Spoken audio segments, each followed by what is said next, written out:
Yo, what's going on, y'all? Today is day 10 in between Oakdale, California and Jamestown / Keystone, which is supposed to be our endpoint, / Sonora. We'll be staying around the Jamestown, Sonora area tonight with my cousin Shirley. Thank you, Shirley, for your support and your willingness to have James and I at your place. Little scene of the surroundings. This, my friends, is Highway 120, I want to say. I can't Google or toggle in between back and forth the screens, but yeah, I think it's 120. It says 108, I think, and 120 on the maps. So,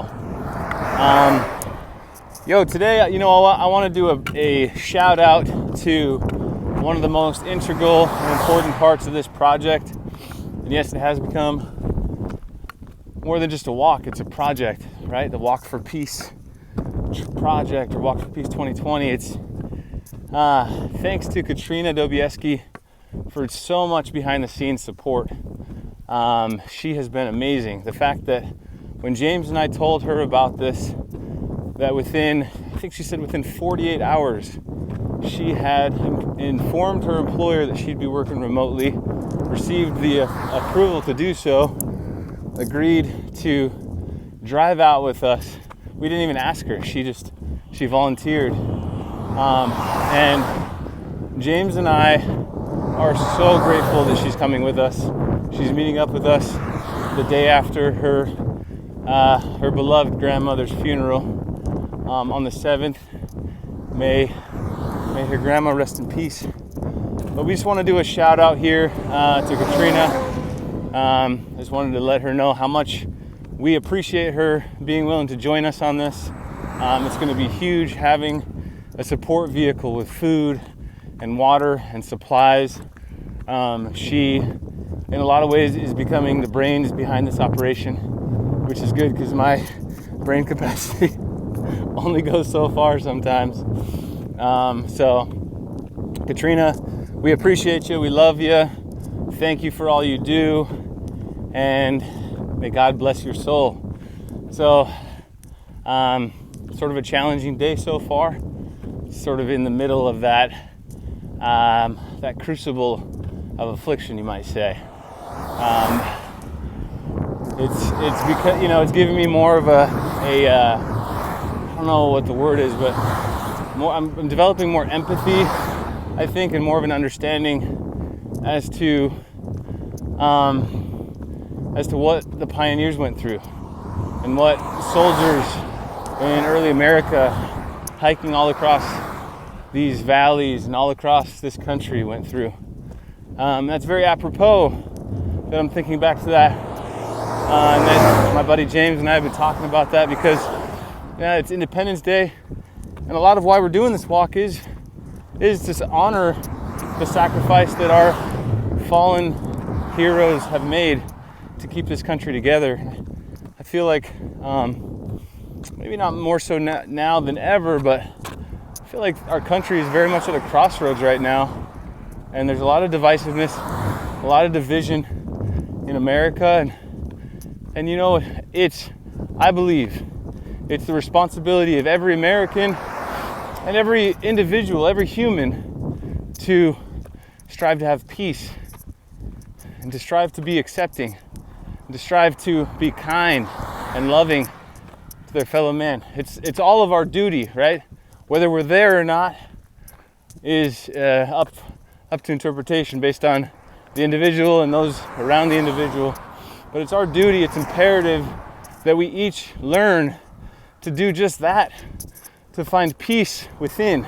Because if there's no peace within, how in the hell can there be peace without? Right?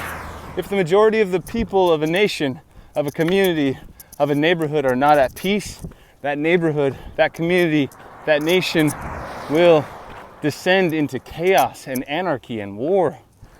And that's a big part of why James and I are doing this. We love this country.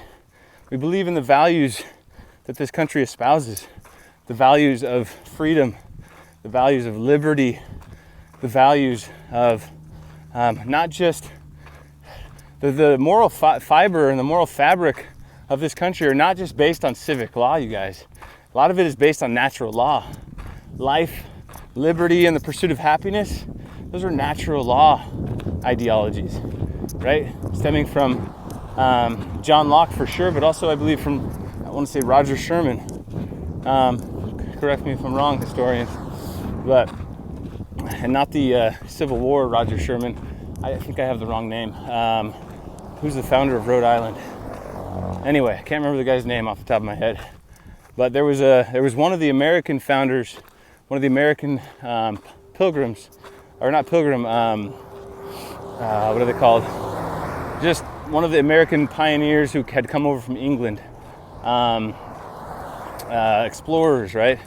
One of the guys who founded one of the early colonies, his ideas of life, liberty, and property were actually borrowed by John Locke.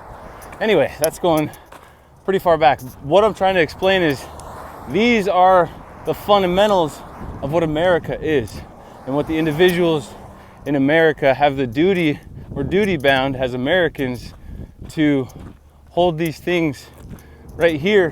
Because if we don't value these things as individuals, these ideas of life, liberty, property, and of a limited government and things like this, and if we don't strive for peace, acceptance, and kindness as individuals, then what will happen as a nation, as communities? So I hope that this will inspire some of you out there to just take a long look in the mirror, just take some time for self-reflection. What am I doing to have peace? What am I doing to do kind things?